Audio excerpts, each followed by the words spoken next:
Hello, good evening, and welcome to the War Room. This is day 62 of Russia's incursion into the Ukraine. Some of you may be wondering why I've been playing this music. This is the password entry theme song from Metal Gear, a game I grew up with as a child, and I find it very entertaining. And apparently it's free to use because the game is so old that I've never been hit with a copyright strike. But, that being said, I'd like to inform you that this is the 44th episode of the War Room, despite the fact that it is day 62. When I first started the show, I had vowed to do this every day until the conflict was over. However, my internet had died for several days, I think 2 weeks actually, and I couldn't do the show. And there were some days that came about that the news was so slow that it really wasn't worth warranting an episode for, because I would have got you in and out of here in 20 minutes. Now, if that's okay with you, then I will do this every day. But I thought, for continuity's sake and for content's sake, at least an hour is worth your time. Programming note. I got a shit ton of comments for yesterday's episode, all from one person. Because apparently he couldn't focus all of his thoughts into one comment. He just kept commenting in real time. Please refrain from doing that. Just watch the whole thing, collect your thoughts, put it all in one comment. Yes, I do read them all. I don't respond to them all because I know that's for you guys. That's for you to say something so I can improve what I do. Apparently somebody didn't like my video or my show yesterday, so they thumbed it down. But it's okay. It's not for everybody. I'm abrasive. I get that. I don't have a filter. I use profanity. It's just what I do, you know? Like I don't care what people think when it comes to me using profanity. When I grew up, my dad said that profanity was used because you couldn't think of a better word to describe something. I disagree. I think sometimes profanity is exactly the word that you need to convey your feelings. I do surgery with a chainsaw rather than a scalpel. Sometimes that's the most effective. Anyway, as you can see, I'm by myself today, and I don't really know why. Night Strike did his hit or miss, so I know he was around, but he's not here for whatever reason. Maybe I hurt his feelings for the argument yesterday. Scott, on the other hand, I suspect is on call today because he's a tradesman, and they sort of cycle who's on call, and I think that's probably where he is. So he's working. Shit happens. So tonight you have just me, which is going to be great for you guys as viewers because I will get you through this story very quickly. Yeah, like I'll get you through the episode pretty quickly. I have a lot of stories to share with you today, but since I don't have to take the time to sort of like hit up everybody for their opinions, we'll get through this quickly. So, let me go ahead and get started and say good evening to Shady Hill Homestead, who is always one of the first people here. Hawaii Volcano Squad, who gets here when he can because I think it's a 6 or 7 hour difference. So, it's early in the day for him. And yet he's here. Gunmetal Guy, here. When I see him, he comes in and he says things. So, good evening to you. And John Z, surprisingly enough, who made it. So, good evening to all of you.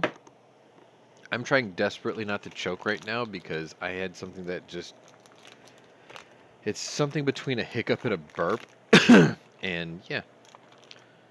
Anyway, HVS pointed out the obvious. Yes, my show is typically a monologue anyway because I don't know how to get my other panelists to be more active.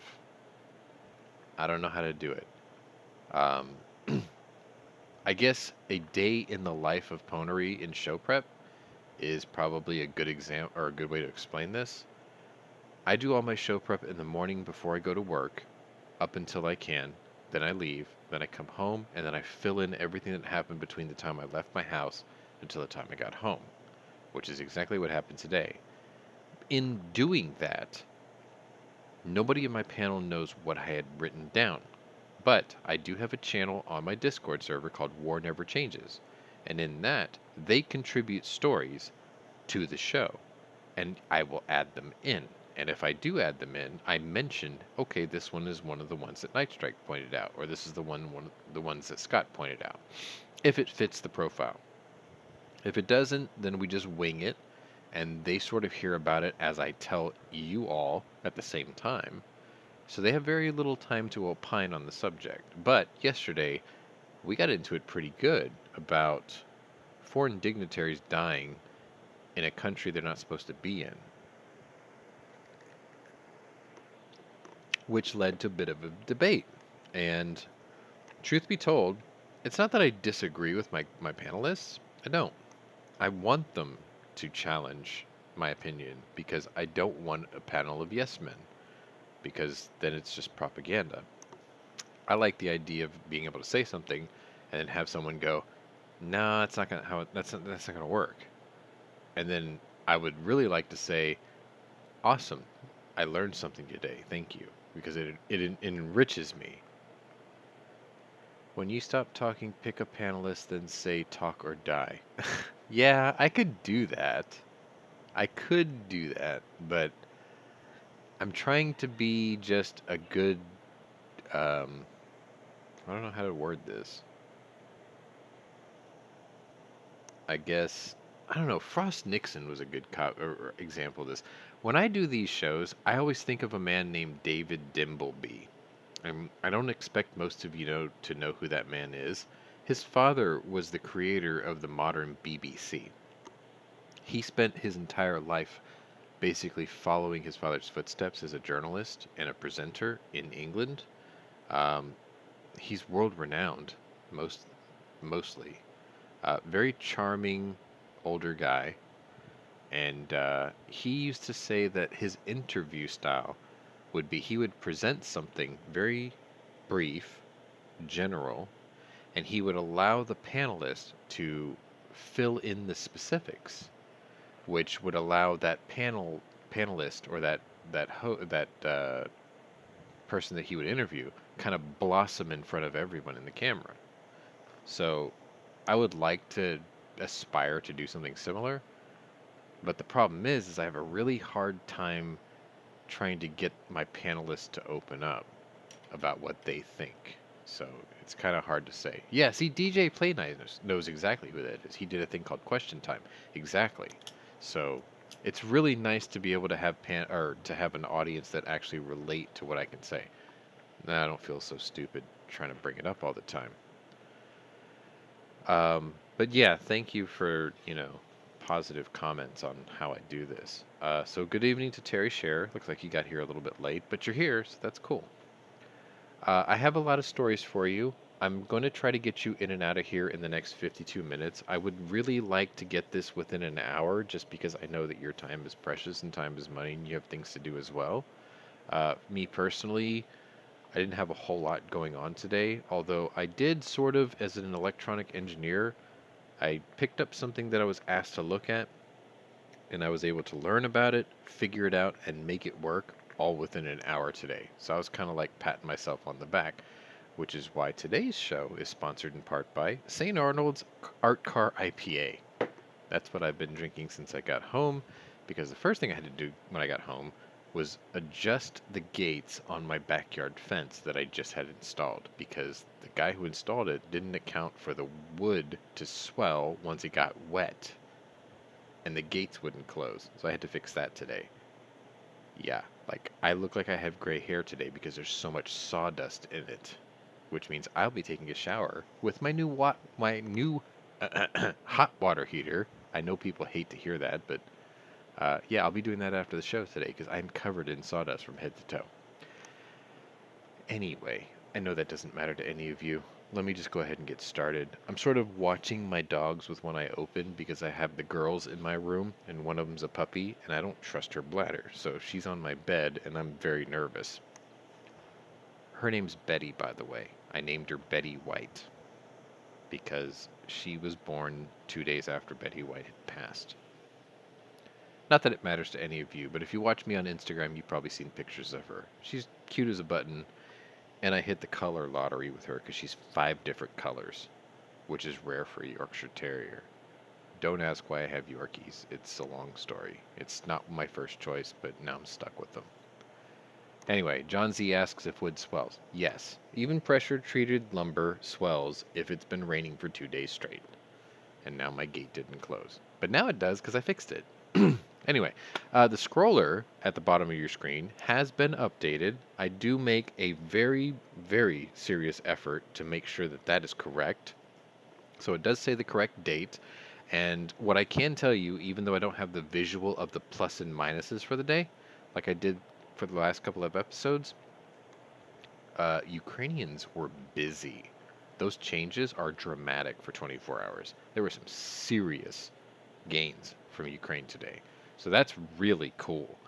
Also, I don't know if I mentioned this, but as a programming note, tomorrow will be the 45th episode of this. I'm debating on changing the opening theme music either for episode 45 or maybe I'll just wait till 50. So comment put it in the comments.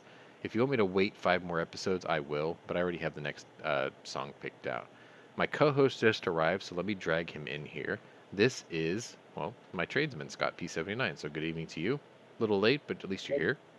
Oh, it's evening, all right. Yeah.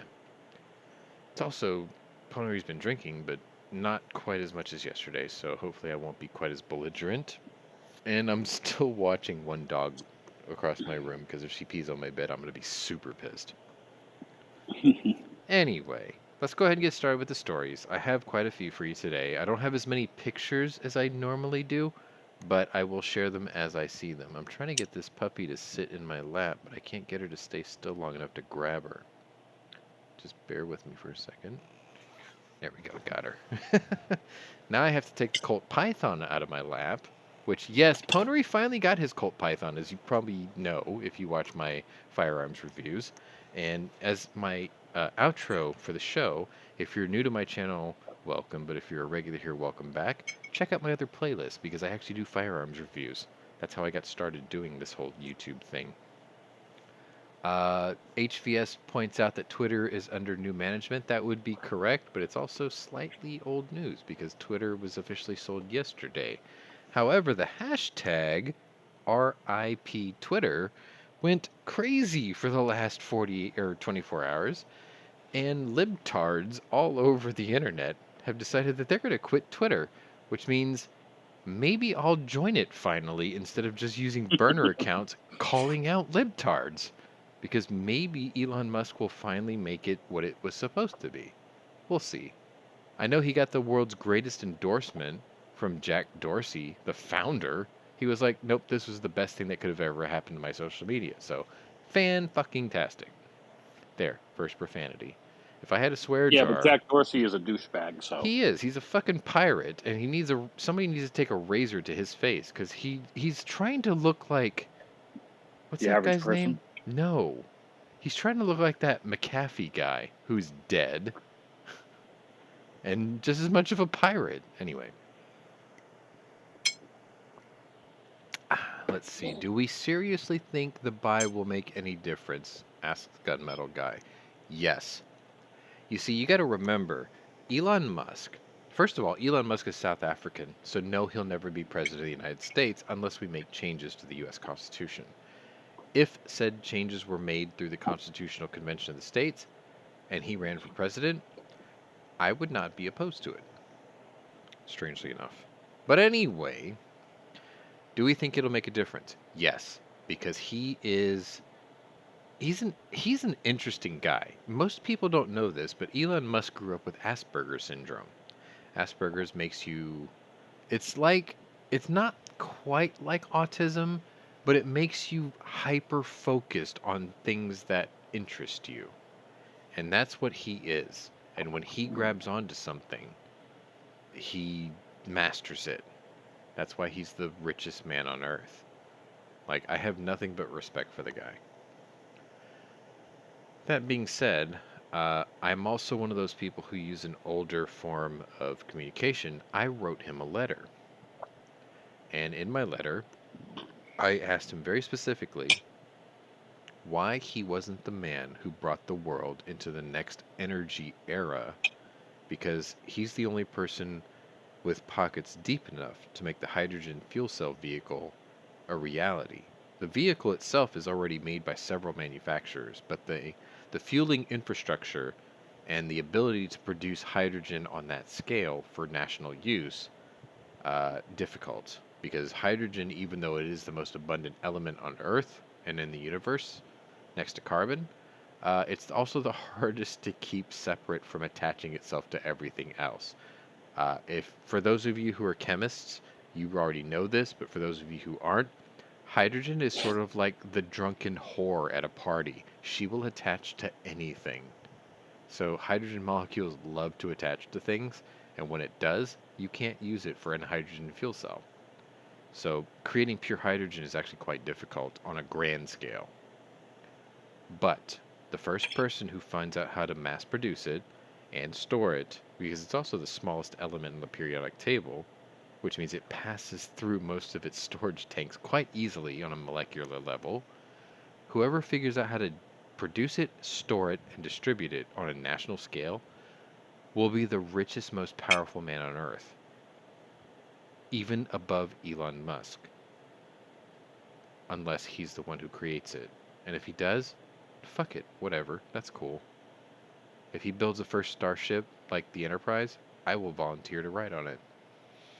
Anyway, Pink says, I always said we needed a businessman in office, not a career politician, because he would want to reduce waste and make the country money. Well, the president we had before this bumbling idiot was exactly that. The next president, if it were Elon Musk someday, would be the second coming of Donald J. Trump. Either way, I agree with you. Um, there's a country that comes to mind. I think it's Chile. Quote, you can call me out if I'm wrong. I think it was either Chile or Argentina, but I'm pretty sure it's Chile. They had elected an outside person, a Japanese businessman, as their president or prime minister. And that man fixed all the societal ills in that country in 2 terms. And then he very gracefully walked away. He said, look, I just wanted to help. I was grateful for the opportunity. Thank you for it. But this is your country and your people, and I was just here to do my part to make sure I got you back on track. What a noble gesture. We can learn a lot from people like that. Anyway, Fine Ape says, I don't do surgery with a chainsaw, that I do prefer the wood chipper. I do prefer the wood chipper, sir, but not as a surgical instrument. That is my John C. Woods implement of destruction, which, if I were in charge of trials for national treason, trials or whatever, I would use the wood chipper as a punishment. Absolutely. And I would chum for sharks. Actually, no, I wouldn't. But the wood chipper is viable for certain people. Elon Musk was not born a U.S. citizen. He was actually born in South Africa. He just came here. Like, he doesn't qualify. Somebody's already asked him that before, and he was like, I can't with the current rules. Anyway, If we didn't sorry. change it for Arnold, we're not going to change it for Elon. Actually, no. I think the country would be much more motivated to change it for Elon Musk, because at least he has provided a service to humanity that people find beneficial. Whereas Arnold Schwarzenegger had a father who was a Nazi collaborator, and he was just an entertainer. And then he was the governor, who was married to Yes. Maria Shriver, which was his segue into politics to have that influence. Why would you marry somebody that was actually hooked to a Democrat? Whatever. Anyway, I've wasted 19 He's minutes of your related to the time. Kennedys, so. Yeah. I've wasted 19 minutes of your time, so let's go ahead and get to the stories. The first story comes to you today, 4 minutes after midnight my time, which would have been dawn, 7 a.m. Ukrainian time. Give me a second, I gotta take care of my throat. It's a little parched. Okay. Your whiskey's getting warm? No, I'm just having art car. Ukraine's military has liberated 931 settlements that were captured by Russian forces. This came from Ukrainian President Volodymyr Zelensky during his nightly address Monday. Ah, Randy's got to take off early. It's cool, dude. We'll see you tomorrow. You can catch us on the replay. Thanks for coming. Let's see. Many cities and communities are still under the temporary control of the Russian army, but I have no doubt that it is only a matter of time before we liberate our land, Zelensky added. He also said that the lessons of history are well known. If you're going to build a millennial Reich, you will lose. If you are going to destroy the neighbors, you will lose. If you want to restore the old empire, you will lose. And if you go against the Ukrainians, you will definitely lose. That's pretty good. I like that. This guy's like, he's becoming a human version of the movie Full Metal Jacket to me. He is a brilliantly thought out string of memorable quotes. That's not a bad thing because he's a leader, and part of being a leader is being a good motivator and to grab your people and keep their attention focused on your message. So like as a politician, remember this guy was an actor and a comedian. He was Ronald Reagan for Ukraine. He's such a good natural leader. So I look at a guy like him, and then I see a guy like Manny Pacquiao, who's like 7 weight division champion in boxing, right? Throughout his career. And I see that in him too. It's a person who has a desire to be a public servant. Manny Pacquiao has been a philanthropist and a very soft-spoken individual. You get him in the ring and he'll rip your fucking head off. Like, I wouldn't want to spar with that guy, and I almost weigh twice as much as he did when he started. There's no way, dude, if I tried to fight Manny Pacquiao, I'm a heavyweight now. And Manny Pacquiao at his heaviest was, I think, a welterweight. I still wouldn't want to fight him. He would whoop my ass. Anyway. Moving on. About a minute later, we got another story that came out. I got to be very mindful of the pictures because they actually start later than usual. 7:05, so around the same time. Ukrainian officials are seeking out suspected collaborators or individuals who fed Russian forces information during their invasion of eastern Ukraine. According to the Kyiv Independent, territorial defense units and the state emergency service officials are looking to prosecute certain individuals with treason, as they allegedly helped Russia's military track down specific targets or help locate individuals who could provide crucial information. These facts do exist, and we are working on them. Kiev's Buchansky district chief of police, Alexander Omelienko, sorry, let me say that again. Alexander Omelianenko. Sorry, my Cyrillic, I'm getting better at it, but I can't read it quickly. He told the outlet, Ukrainian officials recognize some of this information may have been passed under threatening conditions, the Kyiv Independent had reported. It's unknown how many of them were under duress. This came from the deputy police chief Anatoly Kotesh. A member of Ukraine's territorial defense reportedly told the outlet that the list of suspected collaborators is actually quite short. So that means this will be swift. We have a name, we have a list, it's short, we're going to find him, and we're going to kill him. Cool.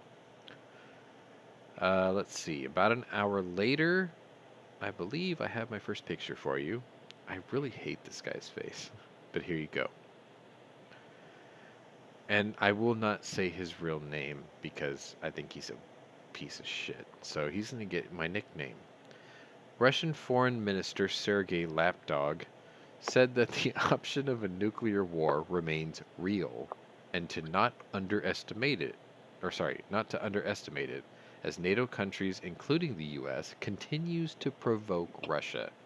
For the picture you're looking at, Lapdog is the douchebag on the right. This is our key position on which we base everything. The risks now are considerable, Lapdog said on the use of nuclear weapons. I would not want to elevate those risks artificially. Many others would like that. The danger is serious and quite real, and we must not underestimate it. Lapdog claimed Russia's military mission into Ukraine was to protect Russians who lived in the country and to remove alleged fascists who he said the U.S. and others were supplying with weapons. Are you washing dishes? No, Anyway. just putting them in the sink. These weapons will be a legitimate target for Russia's military, acting within the context of the special operation, Lapdog said, of Javelin anti-tank missiles and armored vehicles, according to the report. Storage facilities in western Ukraine have been targeted more than once by Russian forces. How can it be otherwise, he added. NATO, in essence, is engaged in a war with Russia through proxy and is arming that proxy. War means war. I had left a note on the side of this story because he had brought up nuclear use or nuclear weapons usage. And the one thing I took away from this story is, why is it that Russia seems to be the only nation left on Earth that believes in absolute victory when it declares war? Think about that very carefully. Russia is the only belligerent nation currently on Earth that is trying to fight a war to absolute victory, meaning they have left nothing off the table in terms of what they are willing to use to achieve that victory. The rest of the world is sitting there screaming to high heaven, "We can't use nuclear weapons. How dare you even suggest it?" Well, because they want to win. I maintain that the world has forgotten how to win a war to victory since 1945. No conflict since then has reached a absolute final victory. They have reached stalemates or surrenders with terms since World War II. The Korean conflict technically is still going. That war has never ended. And it wasn't even considered a war. It was considered police action. Vietnam, same story. The Iran-Contra scandal, same story. The war in the Middle East, technically, same story. We lost more soldiers in the Middle East after Bush 43 announced that hostilities had ended. We lost more troops after that announcement than before it. We don't fight wars to win anymore. Why? When did the world become so soft? If you didn't want to see the war through, you should have never started it, or you should have never involved yourself in it. Russia's the only country on Earth right now with the balls. Now, their heart's in the wrong place. Don't get me wrong. Their heart's totally in the wrong place. But they're the only nation with the balls to see it through by any means necessary. Now, they haven't employed those means. They haven't used chemical and biological and nuclear weapons yet. But the longer this goes on, the more likely they are to use them. And these are people who aren't to be underestimated. Look what they did in Aleppo. That's all you need to know about the type of people we're working with. Look at Aleppo. Look at what they did in Chechnya. Look what they did in South Ossetia. Look at what they did when there was a hostage situation. They just killed everyone in the building. They were like, fuck it. Yeah, but that was due to incompetence. No, they did that on purpose. They absolutely did that on purpose. Everybody Yes, in the theater died. They released the gas on purpose, Yeah. but it was incompetence that everybody died because they used the wrong amount. I don't think so. I think they just killed everybody and they were like, look, conflict over. They have no regard for human life. No, that's true. So until one says yes or no, whoever sent the order, we have to assume that they just don't care. Because at the end of the day, they did get the result. The conflict was over. And whoever died in the building was just casualty of war. Kind of crazy. Anyway, let me get rid of Lapdog. I'm sick of this face. If you really want to know what his name is, Sergey Lavrov. But I just call him Lapdog because he's such a little commie bitch. He just answers to one person and one person only. Anyway, I would spar with that guy and I would break his jaw. He's not a very big guy either. Moving on. About an hour later, I have another story for you. It comes out of Ukraine, and 9:06 a.m. their time. It was only 2:06 my time. I think I was just thinking about going to bed. 4 people, including 2 children, ages 9 and 14, very specific, were killed during Russia's attack in Donetsk on April 25th, which would be yesterday. The region's governor, Pavlo Kirilenko, said on Telegram. 9 others were wounded in Monday's attack. At least 217 children have been killed since Russia first invaded on February 24th, and another 391 have suffered injuries. This came from the Kyiv Independent. These figures are expected to be much higher as Ukraine's government is unable to actually survey areas where the fighting is ongoing or areas currently under Russian occupation. Any area under Russian occupation, whatever number they say is a casualty, just multiply it times 10. Like, don't even waste your time. Because after they get defeated and pulled out of an area, then they find all the mass graves. And all they gotta do is count the skulls in them. And you find out how horrible these people really are. For those of you who don't know, just before this conflict kicked off, Pwnery decided that he was going to fulfill a lifelong ambition and buy the entire BDU and winter camo heavy coat and pants for the sober units of the Russian Special Forces and Spetsnaz police. I have taken off all the patches and I've swapped them with Ukrainian ones. Just so you know. Because I would like to wear them someday. I think they look cool. But right now Russia is very not in fashion. Moving on. About an hour later.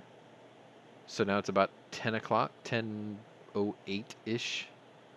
And I have this photo for you. This is just a map of the region. I had a different one, but it didn't really show anything useful. So I figured I would give you the map of the region instead. One person is dead and another injured after Russia's military reported fired 2 missiles over... Okay, now I'm going to have to say this correctly because I've been saying it wrong for the longest time. They fired 2 missiles over Zaporizhzhia. Wait, did I say that right? Zaporizhzhia. Zaporizhzhia. No, see, I always say that wrong. Zaporizhzhia. There you go. That's what it is. I always get that wrong. Zaporizhzhia. That's how you say it. Zaporizhzhia. Yeah. Let me type that out in the chat.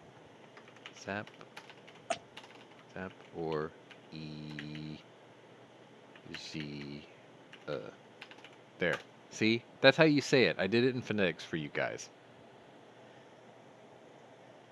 Alright. The plant has remained under Russia's control since it was captured on March 4th. The head of Ukraine's nuclear company, Energoatom.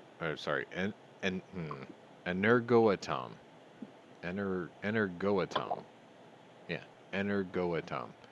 Petro Cotton said that low-flying missiles could have struck the plant, putting the safety of the plant, the city, and the world at risk. Secretary of Zaporizhzhia City Council, I got it right that time, Anatoly Kurtev has urged residents to remain indoors or in the shelters. So yeah, missile attacks.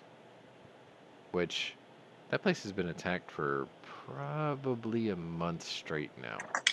That was the location of, if I'm not mistaken, that's where one of the largest nuclear power plants in the region of Eastern Europe is. So yeah, this place has been in the news for quite a while. Don't forget about Putin's gymnastic flexible mistress. Yeah, I think she had sanctions placed against her recently. That sound about right? Okay, someone's commenting on one of my videos. I'll have to look at that later. Anyway, moving on. About 2 hours later, so now it is lunchtime, noon, 12:10 p.m. Ukrainian time, and we did get an update from the UK Ministry of Defense. Yes. Ukraine's military is preparing for possible attack from Russian forces in Zaporizhia. This is from the Ukraine's defense ministry. They're likely to encircle heavily fortified positions in the east of Ukraine. The city of Kreminna has reportedly fallen, and heavy fighting is reported south of Izium as Russian forces attempt to advance towards the cities of Sloviansk and Kramatorsk from the north and the east. Ukrainian forces. No, that's the other part. I already read that part out. But yeah, the British Ministry of Defense has actually been very, very good at solid intel on a day-to-day basis. So one would have to assume that they've got assets everywhere, and they just constantly report, and they put out these little briefs every day, which is really helpful because we don't even have access like this, which is nice. Anyway, that was kind of a short story. Moving on. About around the same time, there was an update to the previous story about the missile attacks. I don't have an extra picture, so just bear with me. Update to previous story. 2 missiles that hit Zaporizhia. See, I already fucked that up. Zaporizhia, and 1 missile exploded in the air. So one hit an actual ground target, and the other one was an airburst. The city's administration had said at least one person was killed and 1 was injured, according to their reports. It is currently known that in the morning, 2 Russian-controlled missiles were shot into the territory of one of the city's enterprises. The 3rd rocket had exploded in the air. Damage and destruction had been suffered by the infrastructure facilities of the enterprise. All relevant services work on site. Number of injured personnel are expected to rise as emergency services are working to clear the areas where the missiles had struck. So it was like, well, we have preliminary reports, but the body count will probably be much higher once we clear the rubble. That's pretty common. Moving on. About 2 hours had gone by.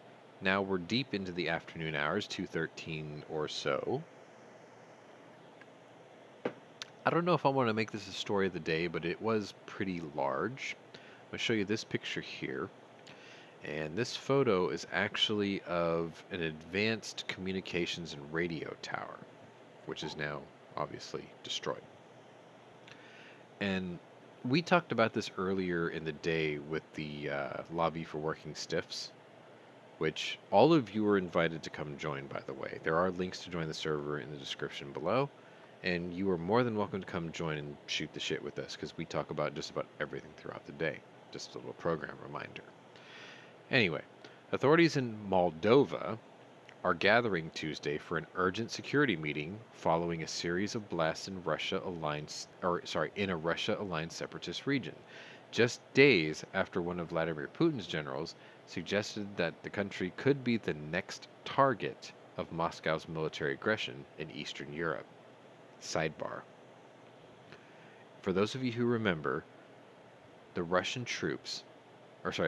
military put 9,000 infantry troops in Moldova, which is in the southwest corner of Ukraine. And they told Moldova, we're putting our troops here. There's nothing you can do about it, you bunch of pores. And Moldova was like, listen, we're poor. We can't stop you. Just don't break our dishes, okay? Just do what you gotta do and get the fuck out of our country. They did that. This gets worse, though. Because after they went in, Moldova immediately told the rest of the world and Ukraine, we didn't have a choice, but we will try to make amends. If you have people trying to escape the war, we will take you in as refugees. We will give you jobs. We will give you shelter. We will give your children educations. Please, come be one of us. So it was like, they did something that initially looked despicable, but then they immediately made up for it by explaining to the rest of the world why they were forced to do what they did. They didn't actually do anything. They just didn't stop what was being done from happening because they didn't have the means, right? I mean, it would be like Adolf Hitler walks into Luxembourg and says, "This is mine now." Luxembourg can't fight back, right? So they're just like, "Look, we can't stop you. Just don't break anything, okay? We know you're just passing through. Try not to fuck up the dishes." That kind of thing. Moldova's in the same situation. But it gets worse with Moldova, which I'll cover eventually. Let's see. At least 2 blasts from this morning targeted radio antennas that broadcast Russian programs in Mayak, a town 7 miles from Moldova's border with Ukraine, according to officials in the Transdniester region. They come a day after several explosions believed to be caused by rocket-propelled grenades were reported to have hit the Ministry of State Security in the city of Tiraspol, the region's capital. The Security Council of Transdniester on Tuesday also reported damage to a military unit in the village of Parkani. They did not offer further details on that incident but declared a red level of terrorist threat and promised to impose additional security measures in the region. The Kremlin is aware of the explosions in Transdniester with spokesman Dmitry Peskov saying Tuesday that the situation elicits concern at the highest levels of Russian government. Moldovan President Maya Sandu, in response, has called for a meeting Tuesday of the country's Supreme Security Council. Last week, Major General Rustam Minikayev, that's really hard to read, claimed that Russia's ambitions in Ukraine extended outside the Donbas region and stress across the country's southern districts. Control over the south of Ukraine is another way out to Transdniester, where there are cases of Russian-speaking people being oppressed, Minikayev said, in an apparent threat to Moldova. Oh look, Tony actually made the evening show. Good evening.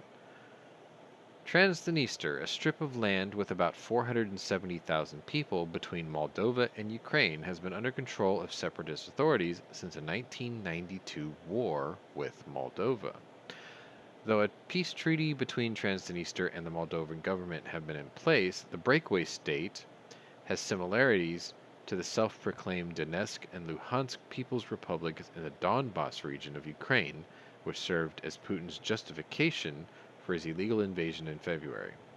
Russia bases about 1,500 troops in Transdniester, nominally as peacekeepers, but concerns are high that the forces could be used to invade Ukraine.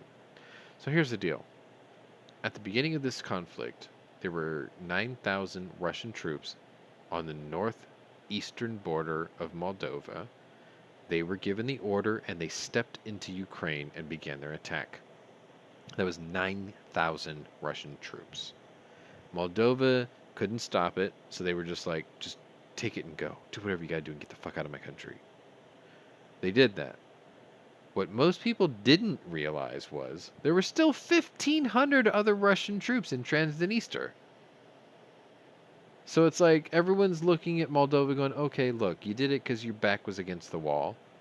They left. Then you took in Ukrainian. What the fuck are these 1,500 Russians still doing in your country? Now they're like, well, we can't stop it. And now they're the target of Russian military. They're the next target. Now, we had talked about this also earlier today in the Lobby for Working Stiffs. And my theory is, if you look at the way that the Russians have been attacking Ukraine, their real goal is to landlock Ukraine by taking over the entire coast with the Black Sea. They started that in 2014 when they took over Crimea, and now they're trying to take all the rest. Because what that does is it forces Ukraine to pay tariffs to Russia for any import that comes to the Black Sea.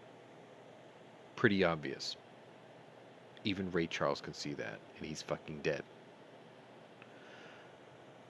I think what they're going to try to do is they're trying to take control of the entire Black Sea coast, all the way to the western edge of Turkey, which means they have to take the coast away from Moldova.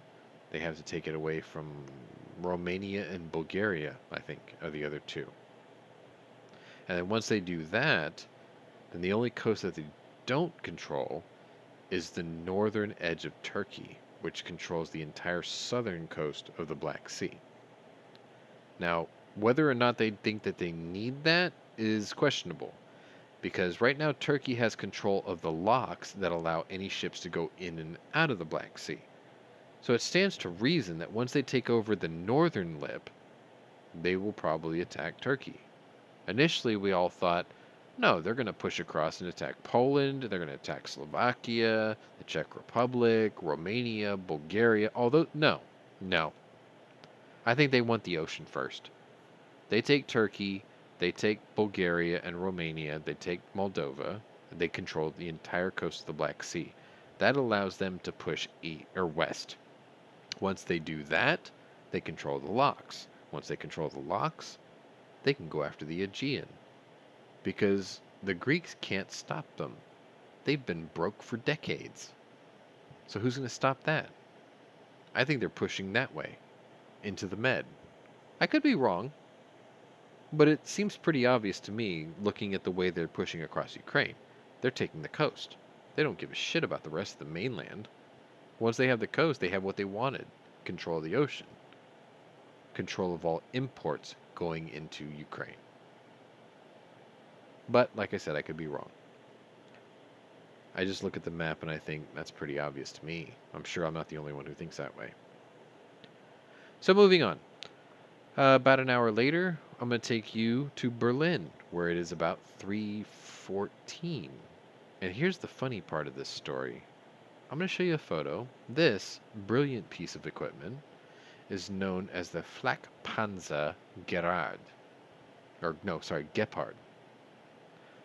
Flakpanzer Gepard is a satellite radio-controlled targeting system on two epic flak cannons for anti-aircraft use. Germany authorized the shipment of anti-aircraft tanks to Ukraine today, showing a policy shift after months of German leaders blocking the sale. German Chancellor Olaf Scholz has come under fire from political rivals and even members of his own coalition government for a lack of action in support of Ukraine. The new sale, which will be formally announced later in the day, provides Gepard anti-aircraft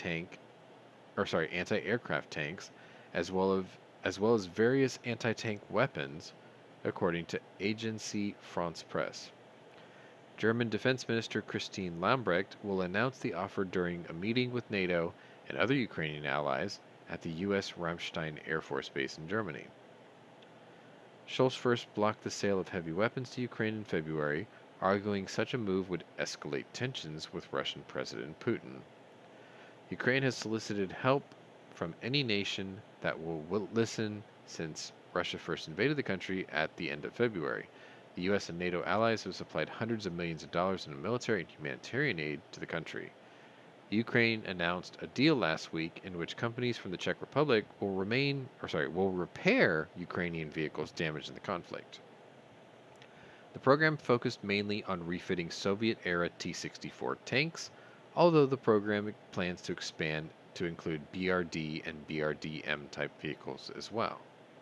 Secretary of State Antony Blinken and Defense Secretary Lloyd Austin returned from their first trip to Ukraine since the invasion on Monday. Austin stated that Russia had already lost much of its military capability in Ukraine, and Blinken called for Russia to be weakened further. We want to see Ukraine remain a sovereign country, a democratic country, able to protect its sovereign territory, Austin said. We want to see Russia weakened to the degree that it can't do the kinds of things that it has done in invading Ukraine. So why am I showing you a Flakpanzer Gepard? Because for the last 2 weeks, and even a couple of episodes before, we have told you that Germany said, sorry bro, we're tapped out. We ain't got shit to give you. And then all of a sudden, after the whole world started bagging on Germany going, listen, you post-Nazi freaks. Why are you not helping? You're supposed to be an ally. dig deep in your warehouses and find things you're not using and give them to Ukraine. Otherwise, you'll be fighting the Germans for the second time in a century. And the Germans were like, ach mein Gott, I better take a look. Klaus, check the warehouse. And what did they find? They had tons of stuff. They just didn't want to share it. But because the world bared down on Germany, saying, what the hell's the matter with you? They finally said, fine, we have this stuff. We'll send it over. Will you stop picking on us? That's basically the story of the day. Germany reneges on its renege of a renege. Anyway, moving on. Around the same time, I want to take you over to Belarus. And I'll show you this photo. It's a short story. I'll show you this photo right here. It's just a couple of airplanes. Belarus's Ministry of Defense announced Tuesday that its Air Force will be holding joint staff training with Air Force officials from Western Russia through Friday. During the operational training event, issues of interaction between aviation and air defense control bodies are worked out when planning actions and setting tasks for subordinate military units and subunits. Let me just translate that for you. Belarus is like, yeah, bro, we're going to show you how to duck and dodge Ukrainian anti-aircraft systems. And we'll do it together because sharing is caring. Which is fine because that means if the Russian ship sinks, so does Belarus. Fine. Terry says that Russian propaganda are saying NATO is preparing for his nuclear strike of Russia. That's funny. I do have a story that sort of touches on that, but the narrative's slightly different. So I'm glad you said that, but we'll get to that. I promise. Around the same time still, about 3 o'clock, quarter after 3, Moscow. And this picture's not exactly tied to this. It was part of the story, but it's not quite tied to this. Anyway, here you go. This guy's doing his best impression of Richard Nixon. I'm not a crook. Russia may look to postpone or cancel looming governor's elections over concerns that the repercussions of severe international sanctions will affect how people come to vote in September. After 1 month into the war with Ukraine, Russian President Putin was still seeing high approval ratings as Russia rallied around their flag amid extreme condemnation from the international community. While some chalk it up as an example of Moscow's relatively effective propaganda machine, recent reporting has suggested that there is mounting fear among some in the top ranks that the growing number of casualties and extreme economic pressure will take a toll on Russia's public. Russian media outlets reported Tuesday that there is growing concern that public discontent will lead to a stark drop in the regime's support. Well, duh. In 2004, Putin took similar steps and eliminated direct gubernatorial elections over alleged concerns that a decentralized power would weaken the government amid a slurry of terrorist attacks. I have to stop the elections of free-thinking people because it goes against the narrative of my socialist regime. That's what that means.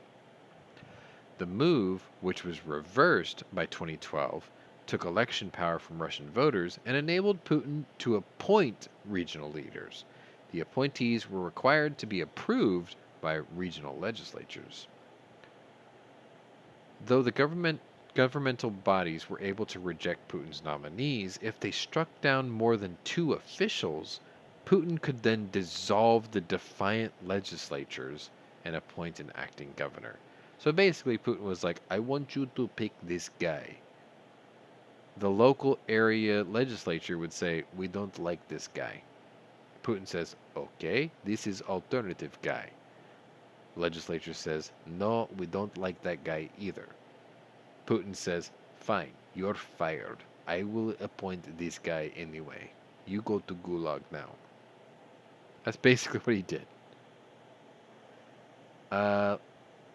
The topic of canceling or postponing direct elections of governors is really being actively discussed in the authorities, an anonymous federal official told Interfax. Many sources. The situation in the country is non standard due to a special operation and harsh sanctions. It is not advisable to spend energy and money on an election campaign, and it is just around the corner. Reporting by Russian media outlets suggested that the Kremlin is set to discuss the issue with Putin directly on Wednesday, tomorrow. Or actually, over there, it's 3 a.m., so it's already tomorrow. Moscow could enforce the election blockade on regions near the Ukrainian border in southern and eastern parts of Russia, but officials will reportedly discuss a full implementation that would affect the 14 gubernatorial elections set to take place in the coming months. Kremlin spokesperson Dmitry Peskov would not confirm the reports and told the Moscow Times, "We cannot say whether such an issue will be discussed on April 27." Yeah, basically he's saying we're not talking about it because we've already rigged it. Let's see. Gunmetal Guy says, I think Russia is prepping the world for coming limited nuclear use, just like the buildup to inevitable invasion.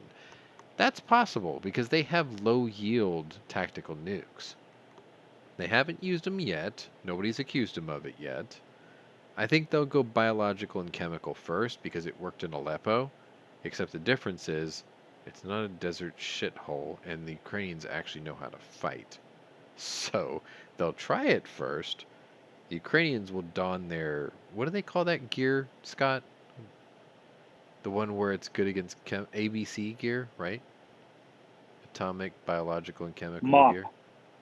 No. It's like ABC gear or something like that. Where No, it's like, it's mop gear. Is it MOP? Okay. M-O-P.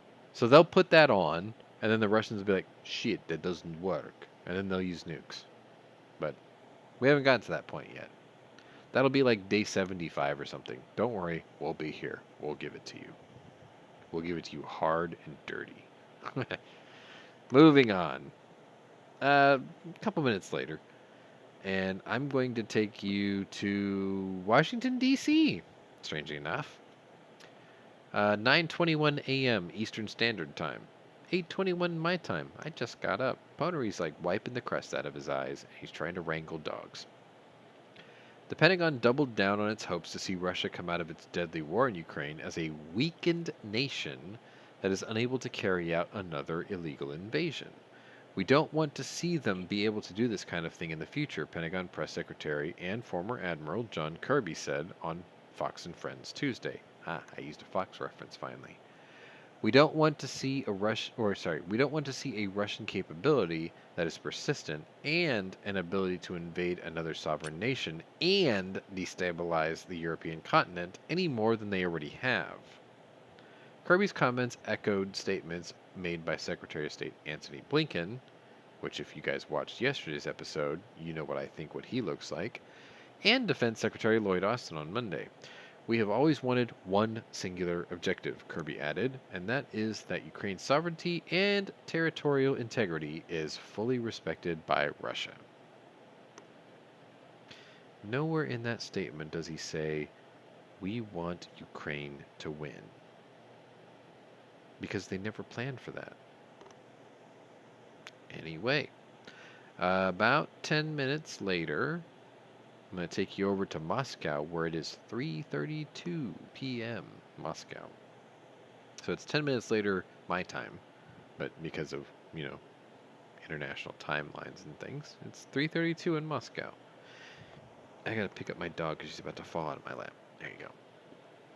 UN Secretary General Antonio Guterres said Tuesday that despite 2 months of international sanctions and condemnation for its its invasion of Ukraine, Russia still has a different position on what is happening in the war-torn country. Guterres made the remark in Moscow after meeting with Russian Foreign Minister Sergei Lapdog. He is expected to meet with Russian President Vladimir Putin later today, before going to Ukraine on Thursday to talk with its leader, Volodymyr Zelensky. So that means Guterres is moving to meet with Russia, and then he's going to go meet with Zelensky. Okay. I had a very frank discussion with the foreign minister, Sergei Lapdog, and it's clear that there are two different positions on what is actually happening in Ukraine. Guterres said that in front of Lapdog and reporters in Moscow. That was pretty bold. That was ballsy. According to the Russian Federation, what is taking place is a special military operation with the objectives that were announced, he continued. According to the UN, in line with resolutions passed by the General Assembly, Russia's invasion of Ukraine is a violation of its territorial integrity and against the Charter of the United Nations. Guterres said today across the Donbass, in Ukraine, a violent battle is underway with tremendous deaths and destruction. Many civilians are being killed, and hundreds of thousands of people are in life threatening conditions, trapped by the conflict. No, that's millions. Anyway, Guterres also proposed Tuesday the formation of a humanitarian contact group that would facilitate safe evacuations of Ukrainians trapped in cities like Mariupol, where officials said up to 1,000 civilians are hiding inside the Azovstal steel factory. My proposal is for the coordinated work of the United Nations, the International Committee of the Red Cross, and Ukraine and Russian Federation forces to enable the safe evacuation of those civilians who want to leave both inside the Azovstal plant and in the city in any direction they choose, and to deliver humanitarian aid required. Ukraine wants the UN to be the initiator and guarantor of the humanitarian corridor from Azovstal for the civilians. This was quoted by Reuters, Deputy Prime Minister Irina Vereshchuk. Let's see. Knock off the lead news story. Wait. Let me catch up. HVS says Biden can knock Hunter's laptop and millions of people invading across the southern border by nuking Russia and posting Olympics pics of Putin's mistress on the White House website. Yes. All right, so I was going to touch on something similar to that. Let me see if I can remember what I was going to point out. Let's see. Okay. So when I read this story, the thing that came to mind for me, I'm going to respond to kind of HVS's line of thinking here. He says that he had a very frank discussion with Foreign Minister Sergei Lapdog, and it is clear that there are two different positions on what is happening in Ukraine. What they're saying is going on, and what is actually going on. And I'm going to point this out, that the exact same thing is happening here in the United States. Because those people from the National Guard and the U.S. Border Patrol actually know what's going on the southern border with Mexico. And yet the administration are peddling some bullshit about what they say is going on, which is false. Still don't understand why you can't bring up articles of impeachment against a bumbling idiot for deliberately undermining the sovereignty of the nation that he serves as the leader of. I know why, because they don't have control of the Congress yet to actually get his ass prosecuted. But after November, there'll be no excuse now, will there? It's the exact same thing. There's two narratives going around. In Ukraine, the Russians are saying one thing, and the world is saying the other. In the United States southern border, the administration is saying one thing, and the actual people that are there doing something about it say something very different. And their border czar is apparently in quarantine with COVID. So her knee pads aren't on right now. Anyway. HBS says that the 2024 Democratic election slogan will be, "You can't change the president in the middle of World War III." I think this would be the perfect time to change, because he is not FDR, and this is not your grandfather's Democratic Party. This is a party run by mentally inept radicals with a disorder. Anyway, and they're a criminal organization, which you've probably heard me talk about in the past. Moving on. Let me see if I have a picture. I don't have a picture for you. What I did in this next story is I paraphrased 3 stories together because this was Secretary of Defense Lloyd Austin's press conference. So there may be a couple of overlaps, but just bear with me. 5:55 p.m. Ramstein Air Force Base, Germany. U.S. Secretary of Defense Lloyd Austin speaking Tuesday after a meeting with dozens of defense ministers at the Air Force's Ramstein base in Germany said the gathering will become a monthly contact group on Ukraine's national defense. The group, he said, will be a vehicle for nations of goodwill to intensify our efforts and coordinate our assistance and focus on winning today's fight and the struggles to come. Austin says that the meetings may be virtual, in person, or a mix of both. He also says that he also added that threats of war in the Ukraine escalating to a nuclear conflict are very dangerous and unhelpful. Nobody wants to see a nuclear war happen. It's a war where all sides lose, Austin said. Also rattling the sabers of, and dangerous rhetoric is clearly unhelpful and something that we will not engage in. In the future, if the possibility exists, I think Ukraine will seek to once again apply to become a member of NATO. But again, that's probably a bit down the road. Austin told reporters in Germany following a meeting with dozens of his defense ministers. And speculation at this point is not very helpful. I think the first step is to end this conflict. He went on to say that he doesn't want to speculate on any kind of response that we would make if Russia used a nuclear weapon in its war in Ukraine. My job is to offer the president a range of options for anything that happens. I feel confident that I can do that no matter what happens, he says. And I think that the president feels confident in not only our ability to protect ourselves, but my ability to offer a range of options that gives the president adequate choices. This is an idiot trying to advise a bigger idiot on a conflict that they clearly are seriously outclassed in. This is like having 2 amateurs trying to plot the assassination of an American president. It's not going to go well. Many of you know I have no respect for Lloyd Austin. I also have no respect for General Milley. I think they're both fools.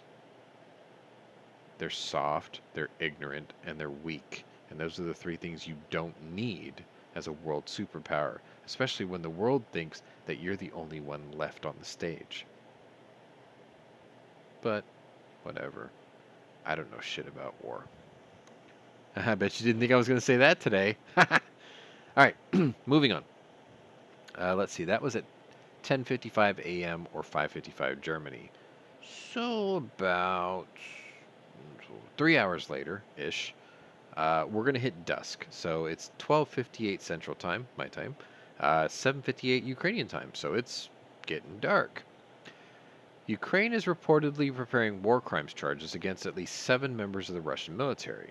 Ukrainian Prosecutor's General's office told Reuters that 3 Russian pilots suspected of bombing civilian buildings in the Kharkiv and Sumy regions, 2 operators of a rocket launcher who allegedly shelled settlements in the Kharkiv region, and 2 army servicemen suspected of murdering a Kyiv area resident and raping his wife were among those under investigation. The office added that the individuals had been notified that they are suspects and that the probes are ongoing, though no charges have been filed with the court. I think this is a case of putting the cart before the horse. You can accumulate all the information you need to bring up charges, but I think your energy would be better spent trying to win the war. Just a thought. Moving on. Second to last story, so I will get you out of here soon. Let's see. So 3 more hours go by. And now it is 10:58 p.m. in Moscow. Do I have a photo for you? I do. Here you go. It's a generic photo. Russia on Tuesday, once again, escalated the threat of nuclear warfare amid its illegal campaign in Ukraine by alleging that with the support of the U.S., Kyiv is developing nuclear weapons. Yeah, I read that. I had the same response. The need for demilitarization is due to the fact that Ukraine, saturated with weapons, poses a direct threat to Russia, including from the point of view of the development and use of nuclear, chemical, and biological weapons. You fucking assholes. You are the pot calling the kettle black. Secretary of the Russian Security Council, Nikolai Patrushev, said, according to state-owned news agencies. God Now, damn it. listen to that carefully. Secretary of the Russian Security Council on a state-owned news agency. That's like saying the propagandist channel of North Korea. Just fuck off. The Kremlin has previously claimed that without evidence that Ukraine is developing a nuclear weapon, but it escalated its accusations this week after Russian Foreign Minister Sergei Lapdog said that the threat of nuclear conflict is quite real. The danger is serious, Lapdog told Russian media. It is real. It should not be underestimated. Last month, the UN's nuclear watchdog, the IAEA, or International Atomic Energy Agency, said that there was no evidence that Ukraine was developing any nuclear weapons. Following the collapse of the Soviet Union, Ukraine in 1994 agreed to give Russia all their nuclear warheads that were left in the former Soviet state in exchange for security guarantees. By 1996, it had handed over all of its nuclear weapons. Ukrainian Foreign Minister Dmytro Kuleba said that Lapdog's comments were a last-ditch effort to scare the world off supporting Ukraine, as Moscow has failed to achieve any military victories over the country despite more than 60 days of fruitless fighting. This only means Moscow senses defeat in Ukraine, he said in his post on Twitter. You know, that thing that Elon Musk owns now. Therefore, the world must double down on supporting Ukraine so that we will prevail and safeguard European and global security. While the UK's Armed Services Minister James Heappey passed the comments off as bravado, the US called the comments dangerous and unhelpful. That came from Lloyd Austin. I think this any bluster about the use of nuclear weapons is very dangerous and unhelpful, Austin told reporters Tuesday. Nobody wants to see a nuclear war, and nobody can win it. I beg to differ. Patrushev once again alleged that Russia's special military operation in eastern Ukraine was to rid it of, quote, neo-Nazis that he claimed were created by the efforts of the West.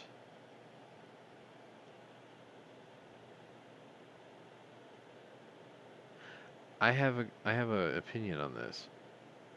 And I thought I wrote it down, but it's not in my notes here. Think about this.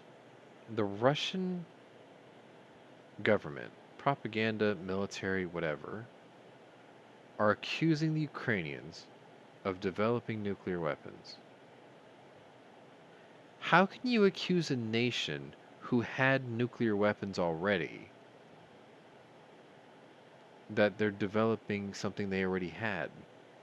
They don't have to develop shit. They already know how to make them because they already had them.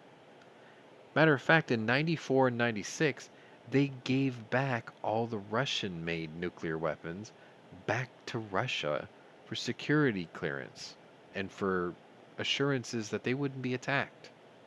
In 2014, they applied to join NATO, and NATO told Ukraine, okay, we'll consider it if you remove your nuclear arsenal, which means they still had nukes. They just weren't Russian-made nukes, which means they had their own arsenal. And again, they complied. And they gave them up in good faith to join NATO 8 years ago. And are they a NATO ally now? No. 8 years. And they still haven't been accepted. Even after giving up their trump card, not once, but twice. They gave up all their nuclear arsenal. Their one trump card against Russia, they gave up. Half of it to the Russians, the other half to NATO. And now they're neutered.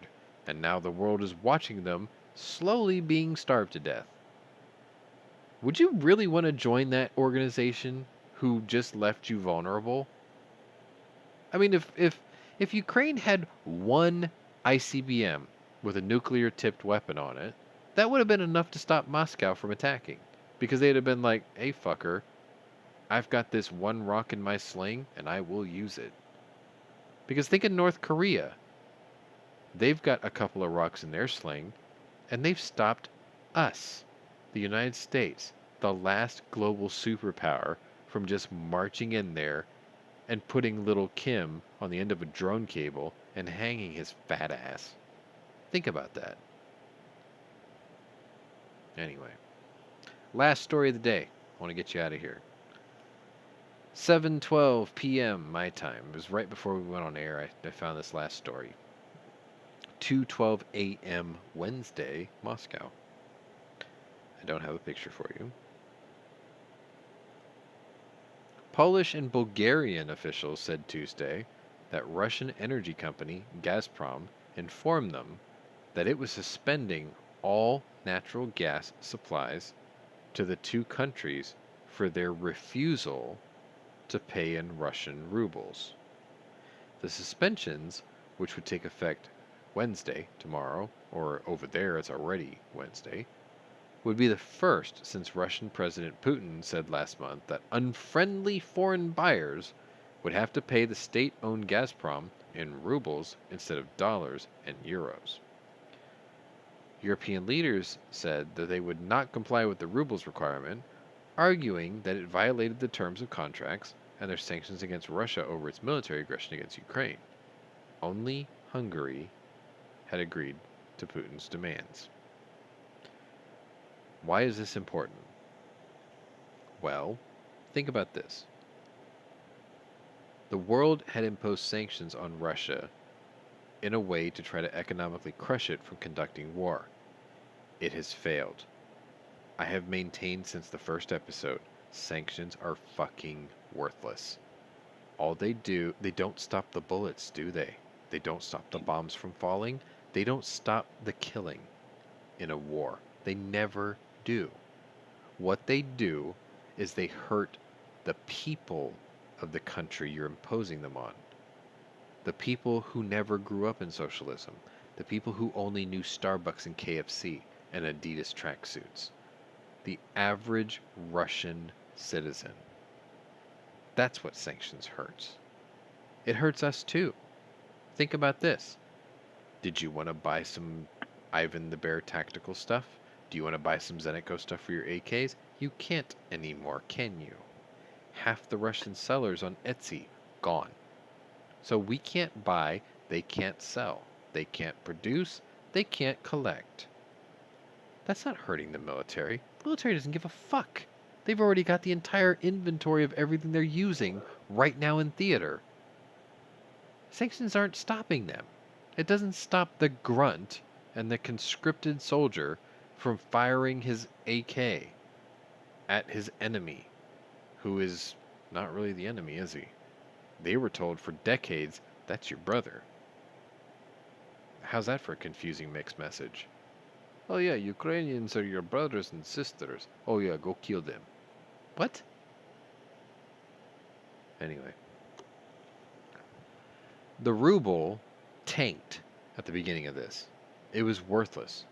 The currency went to junk status. Country's credit record, junk, defunct. All that was pageantry. If you've checked lately, the ruble has recovered to a 52-week high. The only person I know in the audience right now who understands that is HVS, because he pays attention to the financial markets. Nothing we did hurt the ruble. It was a temporary bump in the road. Their money is worth as high as it ever was today. There will always be a buyer for oil and gas, whether the rest of the world doesn't like who's buying it or not. They will always have a buyer for that. We're not stopping a fucking thing. At least not on a military level. And with that being said, I'm going to play this because I have gone 20 minutes longer than I had planned to. This was the War Room. This was day 62. If you're new to my channel, welcome. But if you're a regular here, welcome back. Either way, maybe check out my other playlists and see if my other interests might be of interest to you. If you have any suggestions that I could maybe improve the show, feel free to put them in the comments. I do read them. I do take them into account. If you want my other panelists to speak more, say so. Tell me how I can get them to speak more. Tell me to shut the hell up if I have to do it. Anyway, thanks for watching, guys. This was day 62. This was the War Room. Slava Ukraini. We will see you tomorrow.